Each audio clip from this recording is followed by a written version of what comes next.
We are back with another episode. Here with me today, we have the one and only Blondish. Welcome to the Mint Podcast. Thank you for being on. Thank you for having me always. I miss you, Adam. I miss you too. At some point, we're going to have to do this in real life, but until then, this is the next best thing, and I'll take it. I'm really happy about it. The last time we did an episode, I'm trying to think, it was a minute ago. It was when I was still working at Draper Goren Holm. We were doing blockchain and booze. That's what it was. It was with Anatoly, the Solana guy, right? Right, the Solana guy, Anatoly. Yeah. Funny enough, I had him on recently too. So we're doing a bunch of recaps and bringing back to our roots. So I'm here for it. Blondish, I think I'm really excited to have you on. You have a drop coming up on Sound. You're doing a lot of cool stuff in Web3. You have the Ish token. You have your feet in so many different things beyond just being this really great DJ. So I think a good place to start, Blondish, for those who aren't familiar sort of with your Web3 journey, give us a quick background on how'd you get your start into Web3 and what that process has been like for you. Yeah, sure. I mean, it's a constant journey, like for all of us. But basically, I got into Web3 because I'm actually a computer science major. And I never really got to use that degree at all. Like I was building computers when I was 13 years old. And basically when, I'm a DJ, I've been in music for a while. And when Web3 kind of came about, I felt like marrying those two really like encompasses all my goals and everything I want to do with life and what my beliefs are, my ethos, and where I want to take my life, but also, take my community we go together to happy world. And I felt like Web3 was that kind of outlet for it, was a piece of the puzzle. You know what I mean? Because we live in this system and the system of life, governmental structures, the pharmaceuticals, the food system, and the capitalism, all that kind of stuff. And I personally never felt, I didn't really fit in, There's a lot of no's and a lot of it feels like a video game. So I never really fit in there. So Web3 was the next best thing. And I don't think we're going to stop at Web3. I mean, we have, what's his face? The Twitter guy, my friend, Jack Dorsey. No, before the ex Jack Dorsey, he's talking Web5. I saw him in Costa Rica and I'm all about Web 69. Okay. Oh, let's go. Yeah. So wait, Blondish, what's Web 69? It's the Web 3 taken over by VCs. Web 5, that's not a numerical special number. 369 math frequency Tesla numbers. Okay. Those are magic numbers. Okay. So that's where Web 69 comes in because that's when we get it right. You know what I mean? Yeah. All right. Yeah, nothing is serious there, and everything works out how you want it to. It's basically what we wanted Web3 to be. We wanted Web3 to be Web 69. We always did. We always did. It was always supposed to be that way. But beyond that, Blondish, I didn't know you have a degree in computer science. I didn't know you studied computer science. I didn't know you tinkered with computers as a kid. I had no idea. Yeah, I mean, there's a lot of things you don't know about me. Listen, I have a lot of passions. Okay, I'm a super nerd, so I go deep down rabbit holes, and then I'll go down another rabbit hole. So I'll know a lot about something for a period of time, and then I'll totally leave it beside and go on to the next thing because I'm a visionary, or at least I guess self-proclaimed visionary. But I love to think about what's next. And how it can benefit and impact humans with my music, like how music can benefit humans in a positive way. So on the primitive of being a self-proclaimed visionary, always having these grandiose ideas, what's keeping your mind busy as of now? Right now is it's constantly how can I marry my IRL life with my Web3 life, how do we do that? So I'm always thinking about different activations. Okay. And so I guess that brings us to where we are today then. This new activation in light of your drop tomorrow on Sound. Yeah, exactly. I mean, that's been a long time in the making. We've been working on that innovation for 4 years. Do you want to tell them about it, or I'll tell them about it? I want you to break it. I want you to break the news because I read a little bit of the brief and I'm a big NFT collector, but I never got into really the world of collecting vinyls. And I think what you're doing of sort of mixing both worlds together is super unique. And I think you should sort of like break the news and take it away. Yeah, for sure. I mean, I could have dropped this normally, not through an NFT, but it's not interesting. I'm not connected to the holders. As you know, we all know why we use NFTs, right?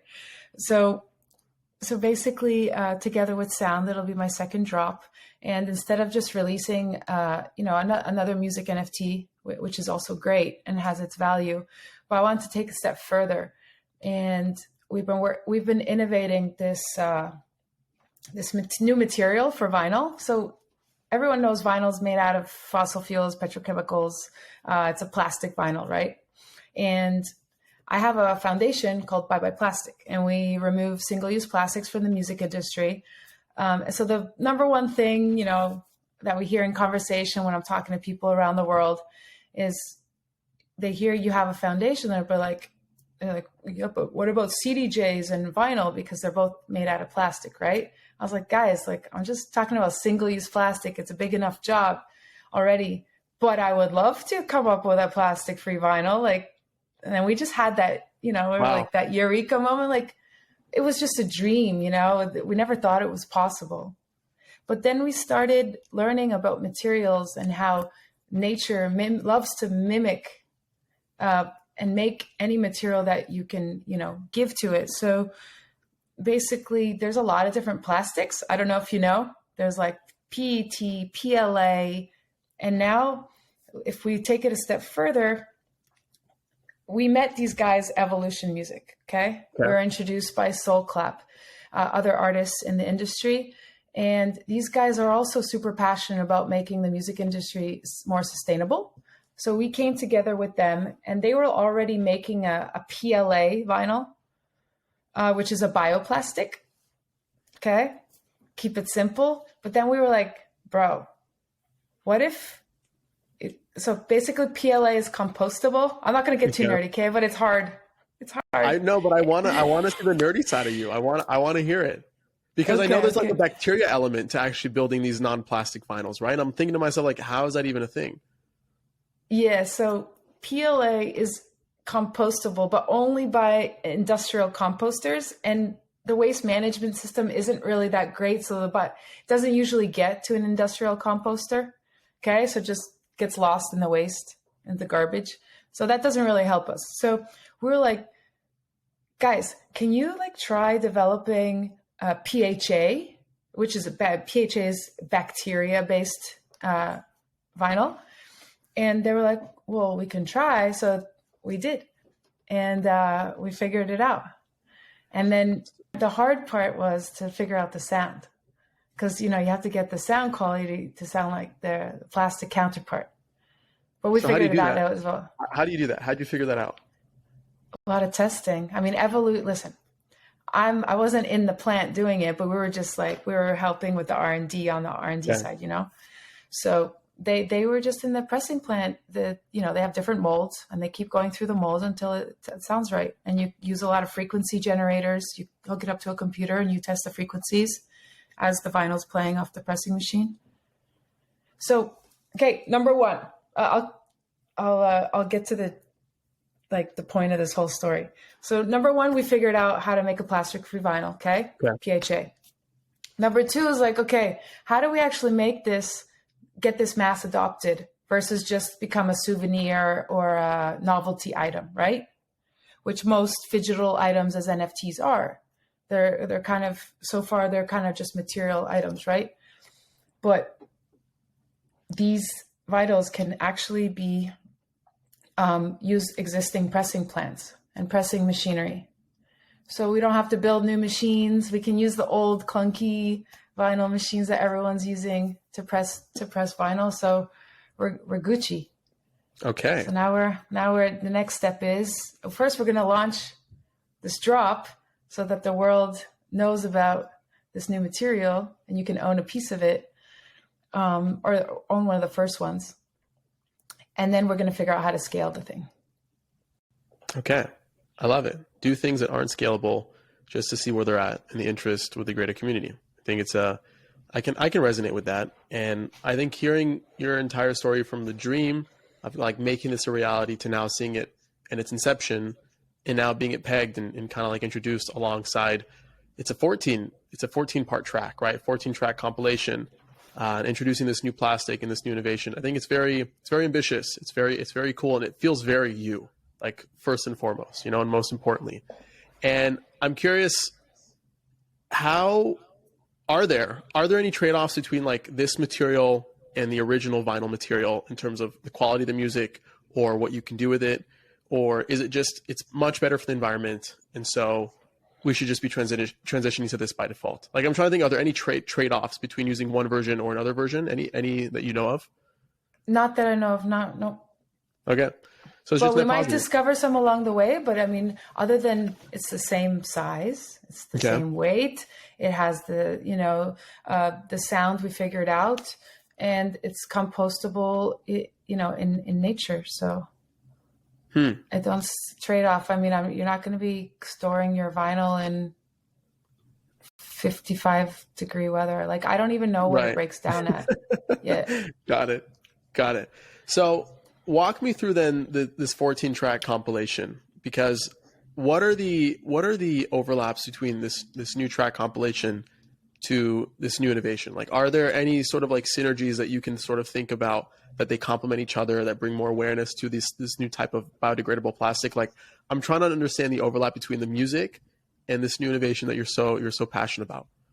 Yeah, sure. So basically, Bioplastic and my co-founder, they curated this whole thing with artists named Chambord. And Chambord went out to all the different DJs that are on the Echo Rider, which is a program we have in Bioplastic where, we help you become plastic free. So it's all basically DJs that care about the environment and want to make a difference. So we invited them to collaborate on the album, and it's basically just a bunch of producers and DJs that also care about the environment. So it's this sub-community of people in the music industry that care about the environment, and that's kind of how Web3 is. So now with the collectors, now we can all overlap together and become this bigger unit. You know what I mean? Because we're all, we all have the same goals. Yeah, that makes sense. I'm also trying to think, Blondish, like, how can biodegradable vinyl inspire individuals and other industries to sort of embrace more sustainable practices and products? Like, anything come to mind around that? I mean, one, just realizing that a dream can exist these days. Okay, so to innovate, it exists. To also look in your industry, each industry has a Bioplastic.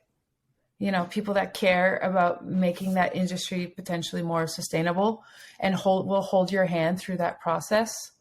So it's usually just about reaching out to them, because honestly, it's a full-time job, more than a full-time job. It's not so easy as just replacing a product. There's so much more logistics and stuff to think about. So on that respect, it's just good to get someone to hold your hands, because you'll gain a lot of knowledge much quicker, and you'll have time, because this stuff takes a bit of time, and they've done the legwork.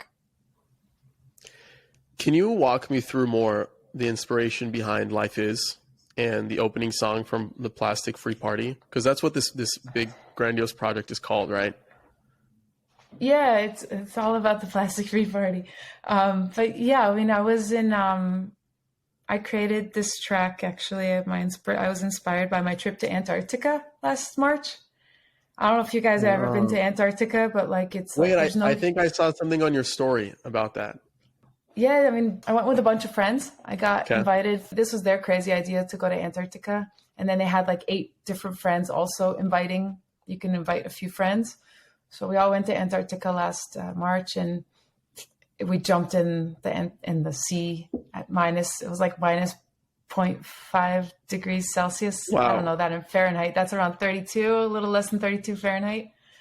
We all jumped in. Anyway, it was a life-changing. Mark Weinstein was on that trip. But that was what inspired Life Is, because you're away from humans. It's just you and nature and nothing between you. And that just brings you back into yourself, right? Like right away, and you got solid foundation and everything's just super clear. And that was the basis of creating that track that will be in the NFT tomorrow. So when people listen to this track and they listen across all the 14 different tracks in the compilation, are there any messages you hope people sort of take away? Any themes or messages conveyed that you hope resonate with people? That anything is possible, honestly. Like, just like when you think about making change as one person, it seems impossible.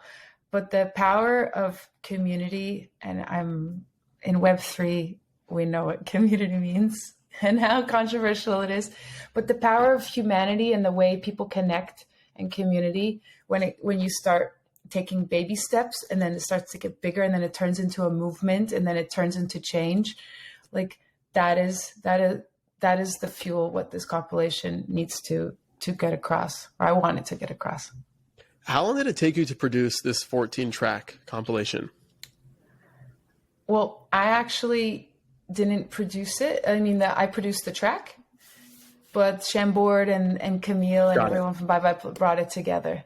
Got it. It wasn't long. You just accept demos and you pick what you like, and then there you go. You got it. Yeah. Another thing I'm noticing is last time we had this call, you were in a completely different environment with a completely different background. So I can't help but ask, where are you in the world right now? I'm in London. Ooh. I'm here. I was just in like Switzerland and France. I had a little tour there. But listen, wait. Before I get into before London, I took I took a vacation 2 weeks ago. Really? Okay? Yeah, that exists. We take them. Okay. I haven't taken one in years. Okay. I've taken like a bit of time off here and there, but like this was a real vacation. Okay. I doubled up as a few things because first of all, I had no phone for 2 weeks. I locked away my phone and I respected it. So that was the single most best thing I did for myself, and that whoever's listening can also do for yourself. And if you can't take 2 weeks off of your phone, if you can take a day or half a day, or, respect not bringing your phone into the bed at night, or, all that kind of stuff, like it's a life changer. Life changer. But I was at this resort in Thailand. It's called Chiva Sam. Okay. They have hundreds of treatments. Okay. So you go there, you pick a kind of a program, and they have like physio and like tons of massages, but also energy work and Tai Chi. And like basically you can come out a new person. So that's what I did. I'm still feeling super fresh. Wow.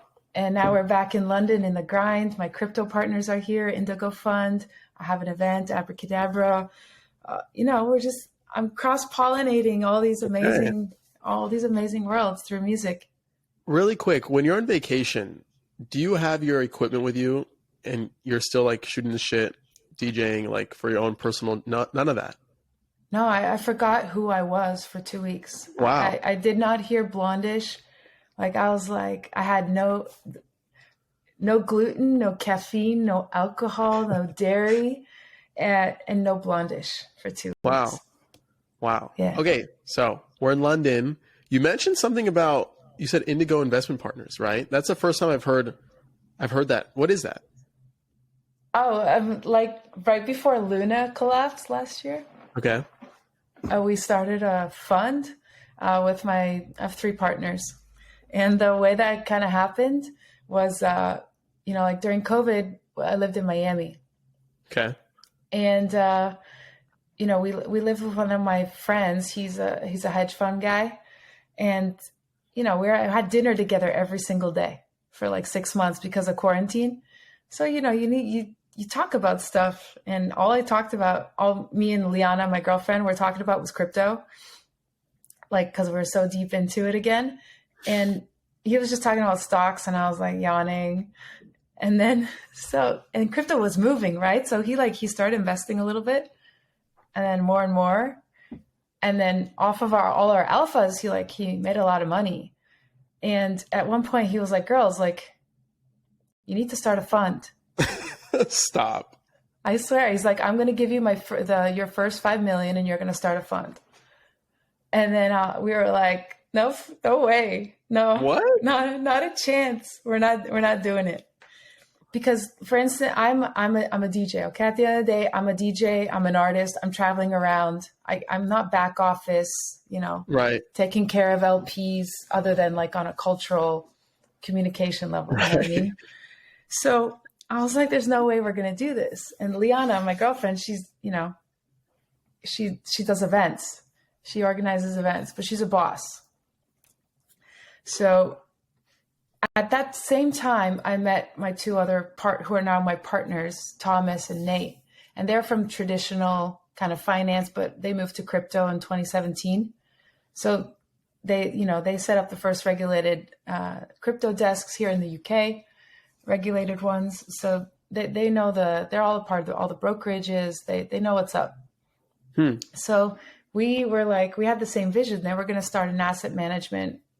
We had the money to start a fund, but we didn't want to start it.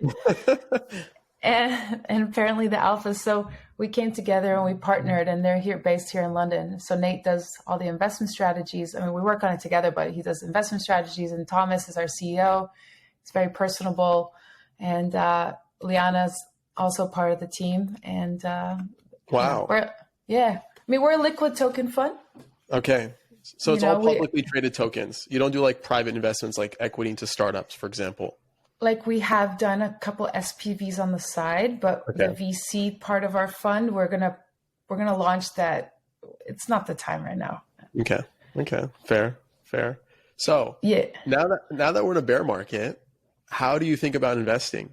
How do you think about like I feel like your mind is divided across multiple things, yet you're able to excel on all of them in parallel, because you're still creating music, and that's irrespective of the bear market, but you still have such a strong crypto presence, and the swings of the bear market they have to be affecting you in some way. And now that you have this fund, I'm thinking like, wow, like, are you trying to like arbitrage? Like, are you betting against? Are you doing options? Like, what are you doing? Like, what? No, we don't do options. Like I'm trying to think like, how do you balance everything? Okay, so I know a little bit about a lot of things, but all these things are very important pieces. Like I was saying this at the beginning, they're all very important pieces of the puzzle to get to democratizing. I want to change the financial system. I want to be a part of it. I don't know if I can actually do it myself, but the fund is to have more financial inclusion. That's the goal of the whole thing, and I love it. And we have a lot of contacts to institutions, right? And we're just there speaking the good word to really make them understand what the future is, through Web3, and because they just don't understand, they don't care. So we're kind of here to again hold their hand. I'm just holding everyone's hand, basically.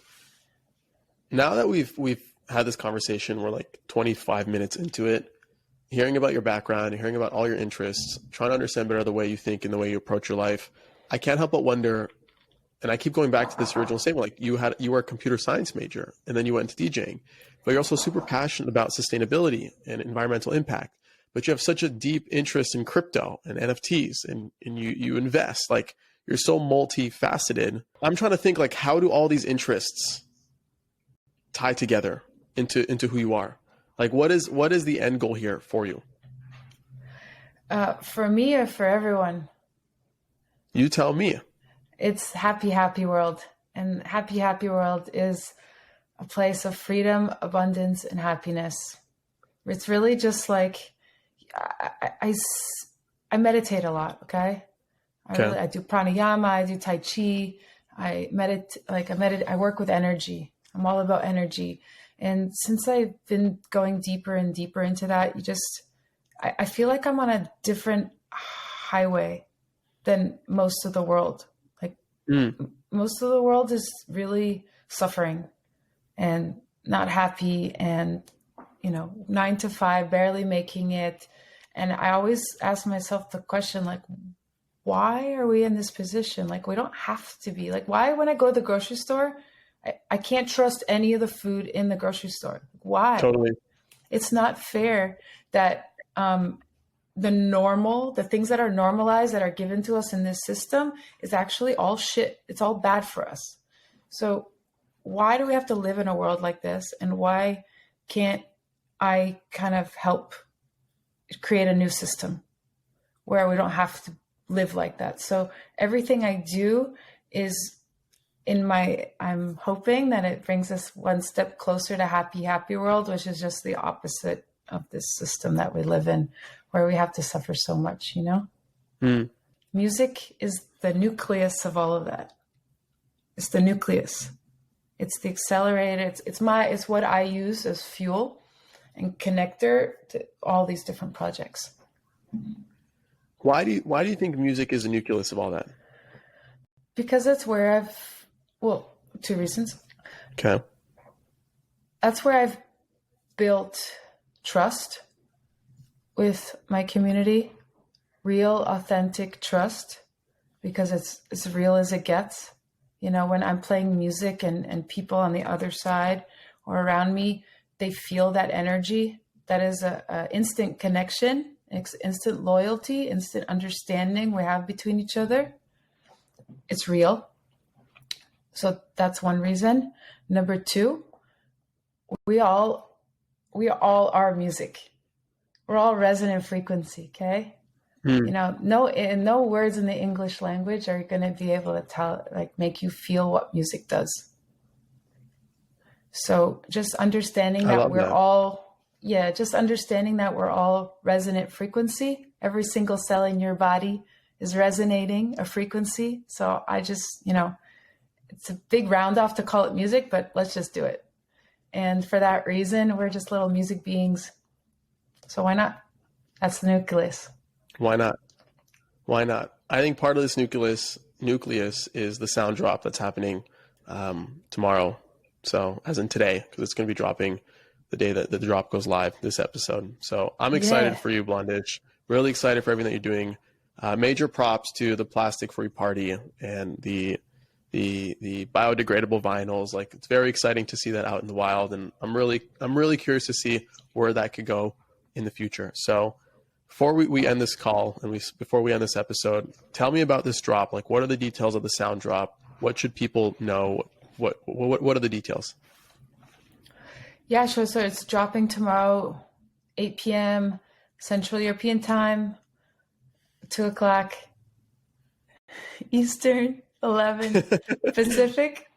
And all you got to do, we'll do a Twitter Spaces. I'll do a Twitter Spaces when the drop goes live tomorrow with Sound and with Dave on my Twitter. And what do you need to know? I mean, it's a open edition. Okay. And the golden egg, which is, there's one copy.